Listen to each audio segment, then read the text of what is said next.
അതായത് ഒരു വീട്ടിൽ ഞാൻ പോവാം, ഒരു വീട്ടിൽ ഞാൻ ചെന്നതിന് ശേഷം ആ വീട് നോക്കുമ്പോൾ ഒരു ആത്മാവിൻ്റെ സാന്നിധ്യമുണ്ട്. ഒരു പ്രായമായ ഒരാൾ ഈ വീടിൻ്റെ മുന്നിൽ ഇരിക്കുന്നുണ്ട്. ഒന്നുമില്ല, പുള്ളി അവിടെ വെറുതെ ഇരിക്കുന്നുള്ളൂ. ഞാനപ്പോൾ ഈ ചേച്ചിയോട് ചോദിച്ചു, ചേച്ചി അച്ഛൻ എങ്ങനെയാണ് മരിച്ചത് എന്ന് ചോദിച്ചു. അച്ഛൻ ജീവിച്ചിരിപ്പുണ്ടോ എന്ന് ചോദിച്ചു. അപ്പോൾ അച്ഛൻ ജീവിച്ചിരിപ്പില്ല. അച്ഛൻ എങ്ങനെ മരിച്ചത്? അത് പുള്ളി ഇവിടെ ഇങ്ങനെ വയ്യാതെ കിടന്നാക്കിയാണ് മരിച്ചത് എന്നൊക്കെ പറഞ്ഞു. ശരി, ഇത് ആരുടെ അച്ഛനാണ്? അത് ഭർത്താവിൻ്റെ അച്ഛനാണ്. ഭർത്താവ് എവിടെയാണ്? ഭർത്താവ് ഗൾഫിലാണ്. അച്ഛൻ സന്തോഷമായിട്ടാണോ മരിച്ചത്? ആ, സന്തോഷമായിട്ടാണ് മരിച്ചത്. ശരി, ചേച്ചി ഒന്ന് ഫോൺ കട്ട് ചെയ്യാമോ എന്ന് ചോദിച്ചു. ഞാൻ വെച്ചു. അത് കഴിഞ്ഞിട്ട് ഞാൻ ആദ്യം വീട്ടിൽ പോയി.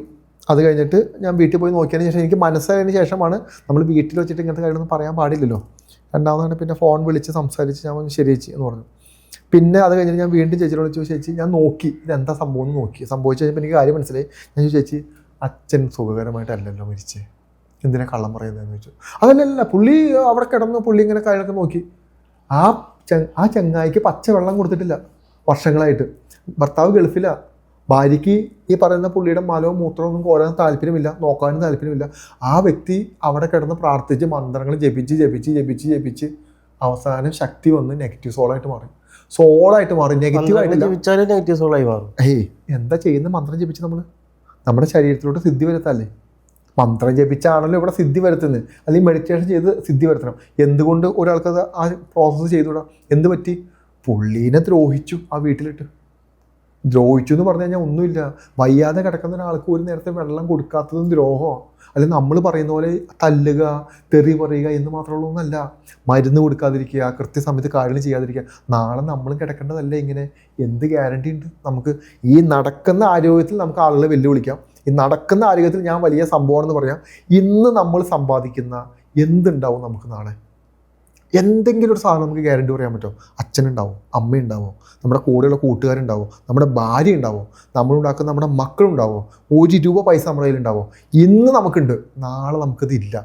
ഇന്ന് നമ്മുടെ ആയിട്ടിരിക്കുന്ന എല്ലാ സാധനങ്ങളും നാളെ മറ്റൊരാളുടെ.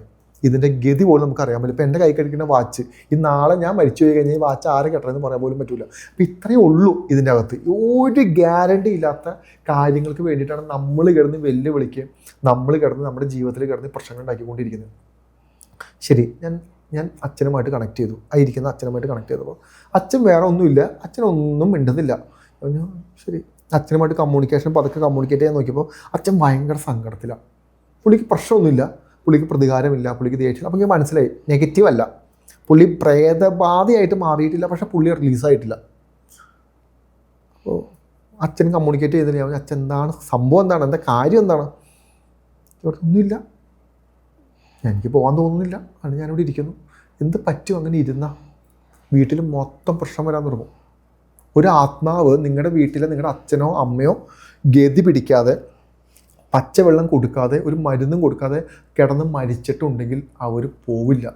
അവരവിടെ നിൽക്കും. നിങ്ങളെ ഉപദ്രവിക്കുന്നതല്ല ഞാൻ പറയുന്നത്, അവരവിടെ നിൽക്കും.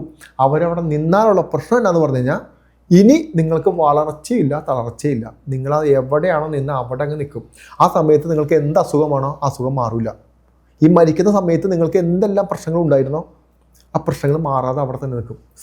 ഈ അച്ഛൻ മരിക്കുന്ന സമയത്ത് ഇവർക്ക് കുറച്ച് പ്രശ്നങ്ങളുണ്ടായിരുന്നു. സാമ്പത്തിക പ്രശ്നങ്ങൾ, ആരോഗ്യ പ്രശ്നങ്ങൾ, മറ്റു പ്രശ്നങ്ങളുണ്ടായിരുന്നു. ഈ അച്ഛൻ മരിച്ചതിന് ശേഷം ഇവർക്ക് ആ പ്രശ്നങ്ങൾ മാറുന്നില്ല. ഇവരെന്തൊക്കെ നോക്കിയിട്ടും കാണുന്നില്ല. ഇവർ ഒരുപാട് ആളുകളുടെ അടുത്ത് പോയി എന്താ കാര്യം എന്ന് അറിയാൻ വേണ്ടി. പക്ഷേ അപ്പച്ചനെ കണ്ടുപിടിക്കാൻ പറ്റില്ല. അപ്പച്ചനെ കണ്ടുപിടിക്കാൻ പറ്റില്ല, കാരണം അപ്പച്ചൻ നെഗറ്റീവ് അല്ല. നമ്മൾ ഈ കർമ്മങ്ങൾ ചെയ്യുന്ന നമ്മൾ പൂജകൾ ചെയ്ത് നോക്കുമ്പോഴൊക്കെ നമുക്ക് നെഗറ്റീവ് ആണെങ്കിൽ നമുക്ക് കണ്ടുപിടിക്കാൻ പറ്റുള്ളൂ. ഈ പോസിറ്റീവായ ഒന്നിനെ കണ്ടുപിടിക്കാൻ പറ്റില്ല. പക്ഷേ പോസിറ്റീവായ ഒന്ന് നിന്നാലുള്ള അപകടത്തെ പറ്റി ഞാൻ പറയുന്നത്. അപ്പച്ചൻ അവിടെ തന്നെ നിൽക്കാം, അപ്പച്ചനെ എവിടെയും പോകണ്ട, അപ്പച്ചനവിടെ നിൽക്കുക. കാരണം അപ്പച്ചൻ്റെ മണ്ണാണ്, അപ്പച്ചൻ്റെ മകനാണ്. അപ്പച്ചനൊന്നും നോക്കുന്നില്ല, മകനും പ്രശ്നം വരും. കാരണം എന്താ? സ്വന്തം അച്ഛനെ നോക്കിയോ നോക്കിയില്ല എന്നുള്ളത് നോക്കേണ്ടത് മകൻ്റെ കടമയാണ്. ഞാൻ അറിഞ്ഞില്ല, ഞാനത് കേട്ടില്ല, ഞാനത് ചിന്തിച്ചില്ല എന്ന് പറയുന്നതിന് അർത്ഥമില്ല. നമ്മളെ എന്തുമാത്രം കഷ്ടപ്പെട്ടിട്ടായിരിക്കും നമ്മുടെ അച്ഛനമ്മയും വളർത്തുന്നത്. നമ്മൾ ചിന്തിക്കുമ്പോൾ അവർ നമുക്കൊന്നും തന്നില്ല എന്നൊക്കെ തോന്നും. ഒരു കുഞ്ഞ് ജനിച്ച് ഒരു 1, 2, 3 വയസ്സ് വരെ ഒരു അച്ഛനമ്മ എടുക്കുന്നൊരു സ്ട്രഗിളുണ്ട്. അതിനൊന്നും പറ്റാതെ, അതിനൊന്നും സംഭവിക്കാതെ അങ്ങനെ നമ്മൾ നോക്കിക്കൊണ്ടിരിക്കുന്ന ഒരു അവസ്ഥയുണ്ട്. അത് നമുക്കൊരു കുഞ്ഞുണ്ടാകുമ്പോൾ നമുക്ക് മനസ്സിലാവുള്ളൂ. നമ്മളെങ്ങനെ നോക്കിയെന്നുള്ളൊരു സാധനം. ഇതെല്ലാം അഹങ്കാരത്തിൻ്റെ പുറത്ത് സംഭവിക്കണം. നമ്മുടെ അച്ഛനും അമ്മയും നമ്മുടെ അമ്മയ്ക്കൊക്കെ ഒന്നും ഈ ഗതിയില്ലെങ്കിൽ, ഇനി അവർ മരിക്കുന്നത് വേദനയിലാണെങ്കിൽ, നിങ്ങളിനി എന്ത് ചെയ്തിട്ടും കാര്യമില്ല, നെഗറ്റീവിൻ്റെ അങ്ങറ്റമായിരിക്കും. നിങ്ങളിനി എവിടെ പോയി പ്രാർത്ഥിച്ചിട്ട് ഞാൻ അമ്പലത്തിലും പള്ളിയിലൊക്കെ വന്ന് പ്രാർത്ഥിച്ചല്ലോ, പിന്നെ എനിക്കെന്താ മാറാത്ത? പിന്നെ നീയൊക്കെ ചെയ്ത സ്വന്തം അച്ഛനോടും അമ്മയോടും ചെയ്ത വൃത്തികേടൊക്കെ ഞാനാണല്ലോ മാറ്റിത്തരേണ്ടത് എന്നായിരിക്കും ദൈവം ചിന്തിക്കുന്നത്. അപ്പം അവനോടങ്ങ് അനുഭവിച്ചാൽ മതി. നമ്മൾ കാണിക്കുന്ന മുഴുവനും ആ മക്കൾ വഴി നമുക്ക് തിരിച്ചു കിട്ടും. ഒരാളും പഴുത്ത പ്ലാവില വീഴുന്നത് കണ്ട് പച്ചപ്ലാവില ചിരിക്കൊന്നും വേണ്ട. നാളെ ഇത് തന്നെ ഗതി, അല്ലാതെ ഒരു ഗതി വ്യത്യാസവും ഇതിനകത്ത് വരാൻ പോകുന്നില്ല. അതുകൊണ്ട് അപ്പോൾ ആ അപ്പച്ചനെ കണ്ട് അപ്പച്ചൻ സംസാരിച്ച അപ്പച്ചനൊന്നുമില്ല. അപ്പച്ച അത് ഇങ്ങനെ ഇരുന്നിട്ടെ കാര്യം അല്ല, നമുക്കൊന്നും പറയാൻ പറ്റില്ല അതിൻ്റെ അകത്ത്. ഒന്ന് പുള്ളിക്ക് പറയാൻ പ്രശ്നങ്ങളൊന്നുമില്ല. പുള്ളി അവിടെ ഇങ്ങനെ ഇരിക്കുന്നുണ്ട്, വീണ്ടും ഫ്രണ്ടിൽ ഇതിനകത്തൊരു ഇതൊക്കെ ഇട്ട് ഇങ്ങനെ ഇരിക്കുന്നുണ്ട്. ശരി, ഞാൻ പറഞ്ഞു ചേച്ചി ഇതിനകത്തൊന്നും ചെയ്യാൻ പറ്റില്ല എന്ന് പറഞ്ഞു. ഒന്നും ചെയ്യാൻ പറ്റില്ല. അപ്പോൾ ഒന്ന് ആലോചിച്ച് നോക്കൂ. ഞാൻ പറയുന്നത് എന്താണെന്ന് പറഞ്ഞു കഴിഞ്ഞാൽ, നമ്മുടെ ചില മിസ്റ്റേക്കുകൾ, നമ്മുടെ ചില ഈഗോ, നമ്മുടെ ചില താല്പര്യമില്ലായ്മ, നമ്മുടെ ചില അഹങ്കാരങ്ങൾ, ഇതെല്ലാം നമുക്ക് നെഗറ്റീവ് ഇഷ്യൂസ് കൊണ്ടുതരാനുള്ള സാധ്യത വളരെ കൂടുതലാണ്.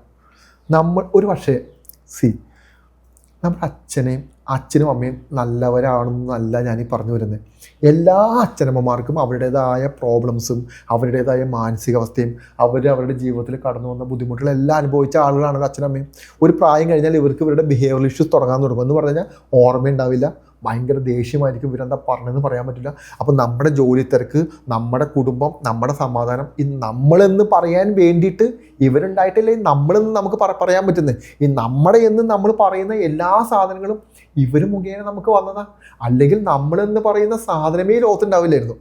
നമ്മളെന്ന് പറയുന്ന ഒരു വ്യക്തി ഉള്ളത് കൊണ്ടാണ് നമ്മുടെ എന്ന് പറയാൻ, എൻ്റെ എന്ന് പറയാൻ എന്തെങ്കിലും എനിക്ക് ഉണ്ടാവുന്നത് ആണല്ലോ. അപ്പം അതിന് കാരണം എന്ന് പറയുന്നത് ഈ പറയുന്ന അച്ഛനമ്മയാണ്. ഇനി എത്ര നല്ലതാണ്, എല്ലാ അച്ഛനമ്മമാർക്കൊന്നും മക്കളെ അങ്ങനെ നോക്കാൻ പറ്റിയെന്ന് വരില്ലാന്നേ. ഇപ്പം നമുക്ക് തന്നെ അറിയാലോ, നമ്മളെ ഇങ്ങനെ ജീവിപ്പിച്ചുല്ലോ, ഇത് തന്നെ വലിയ കാര്യം. ഇത് നാട്ടുകാർ ചെയ്യില്ലല്ലോ, വേറെ ആരും ചെയ്യില്ല. അതുകൊണ്ട് നമ്മുടെ അച്ഛനമ്മ ഇത് ചെയ്തു. അപ്പം ജീവിച്ചു വന്നപ്പോൾ ചില കാര്യങ്ങൾ നമുക്ക് വാങ്ങി തന്നിട്ടുണ്ടാവില്ല, വിദ്യാഭ്യാസം ചിലപ്പോൾ തന്നിട്ടുണ്ടാവില്ല, ചിലപ്പോൾ നമുക്ക് വേണ്ട ഒരു മറ്റുള്ളവർക്ക് കൊടുക്കുന്ന പോലെ വലിയൊരു ആഡംബര ജീവിതം നമുക്ക് തന്നു കാണില്ല. പക്ഷെ നമ്മൾക്ക് അതിനുള്ളൊരു ബോധം, അറിവും ബുദ്ധി ഉണ്ടാക്കി തന്നല്ലോ. നമ്മൾ ജീവിച്ചുകൊണ്ടിരുന്ന സമയത്ത് നമ്മുടെ ചെവിട്ടിലൂടെ ഒരു ഉറുമ്പ് കയറി പോയി കഴിഞ്ഞാൽ തീരാന്നുണ്ടായിരുന്നുള്ളൂ നമ്മുടെ ജീവിതം. അതിൻ്റെ അപ്പുറത്തേക്ക് ഒന്നും പറയാനില്ല. അതുപോലെ കയറാതെ അവർ ശ്രദ്ധിച്ചുല്ലോ, അല്ലെങ്കിൽ എന്തെങ്കിലും ഒരു സാധനം വന്ന് കടിക്കാതിരിക്കാൻ വേണ്ടിയെങ്കിലും നമ്മളെ ശ്രമിച്ചുല്ലോ. അതുകൊണ്ടാണല്ലോ നമ്മൾ ഇന്നിങ്ങനെ ജീവിച്ചിരുന്നത്. നമ്മുടെ അച്ഛനമ്മേനെ നമുക്ക് വെല്ലുവിളിക്കാനുള്ള ആ ആരോഗ്യത്തിലിട്ട് നമ്മളവരെ എത്തിച്ചതുകൊണ്ടാണല്ലോ നമുക്ക് ഇവരെ വെല്ലുവിളിക്കാൻ പറ്റുന്നത്.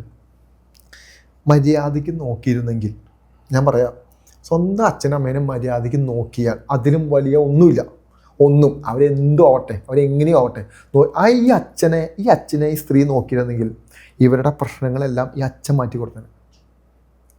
ചിന്തിച്ച് നോക്കിക്കോ. പ്രായമായ പാരൻസ് പലവരും മരണം വരെ അവരെ നോക്കിയതിന് ശേഷം, അവർ മരിച്ചു പോയതിന് ശേഷമില്ലേ, അവരുടെ ബ്ലെസ്സിങ്ങാണ് അവർക്ക് അവിടെ കൊടുത്തിട്ട് പോകുന്നത്. ഓക്കെ, ആ ആത്മാവ് ആരാ? നമ്മുടെ അച്ഛനായിട്ട് കിടക്കുന്ന, അല്ലെങ്കിൽ ആ കട്ടിലിൽ കിടക്കുന്ന, നമ്മുടെ അമ്മയായിട്ട് കട്ടിലിൽ കിടക്കുന്ന ആ ശരീരത്തിൻ്റെ അകത്തിരിക്കുന്ന സാധനം എന്താ? ദൈവികതയാണ്. അതായത് ഈശ്വരൻ്റെ അംശം അടങ്ങിയിരിക്കുന്ന ഒരു മനുഷ്യനാണ് ആ കിടക്കുന്നത്. അവരുടെ സ്വഭാവത്തിൽ നമ്മൾ വിടും. മനുഷ്യനായിട്ട് ജനിച്ച് കഴിയുമ്പോൾ ഉണ്ടാകുന്ന ബിഹേവിയർ ഇഷ്യൂവിനെ മാറ്റി നിർത്തും. അതിൻ്റെ ഉള്ളിലിരിക്കുന്ന സാധനം ദൈവികതയാണ്. ആ ദൈവത്തിനെ കാണാൻ പറ്റാതെയാണോ നമ്മൾ പോയിട്ട് അമ്പലത്തിലും പള്ളിയിലും പോയിട്ട് തേങ്ങ എറിഞ്ഞ് പേടിപ്പിക്കണേ? ഇല്ലല്ലോ, ഒരു ആവശ്യമില്ലാത്ത സംഭവിക്കാൻ പോകുന്നില്ല. ഇത്ര ചെയ്താൽ മതി. വളരെ ബേസിക് ആയിട്ടുള്ള ചില കാര്യങ്ങൾ നമ്മുടെ ജീവിതത്തിൽ ചെയ്താൽ വെച്ചടി കയറ്റം വരുമെന്നല്ല ഞാൻ പറയുന്നത്, വെച്ചടി ഇറക്കം ഉണ്ടാവില്ല എന്നാണ് പറയുന്നത്. കയറണം എന്നെങ്കിൽ നമ്മൾ ശ്രമിക്കണം. അല്ലാതെ ഞാൻ എൻ്റെ അച്ഛനമ്മേനെയൊക്കെ നോക്കി എന്നെ ഒന്ന് രക്ഷപ്പെടുത്തി കാണിക്കുക എന്നൊന്നും പറഞ്ഞിരുന്നിട്ട് കാര്യമൊന്നുമില്ല. മുള്ളു കൊള്ളാതെ നടക്കുന്ന വഴിയിൽ കാലിൻ്റെ അടിയിൽ മുള്ളു കൊള്ളാതെ സംരക്ഷിക്കും. മുള്ളു കൊള്ളാതെ വെറുതെ ഇങ്ങനെ ചവിട്ടാതിരുന്നിട്ട് കാര്യമില്ല. ചവിട്ടി നടന്നിട്ട് നമ്മുടെ ലൈഫിലുള്ള കാര്യങ്ങൾ നമ്മൾ ചെയ്യുമ്പോൾ അത് സക്സസ് ആയിട്ട് മാറും. കാരണം എന്താ? ബ്ലെസ്സിങ് ഉണ്ട് ഇപ്പുറത്ത്. ഇതാണ് ഇതിനകത്ത് കാര്യം.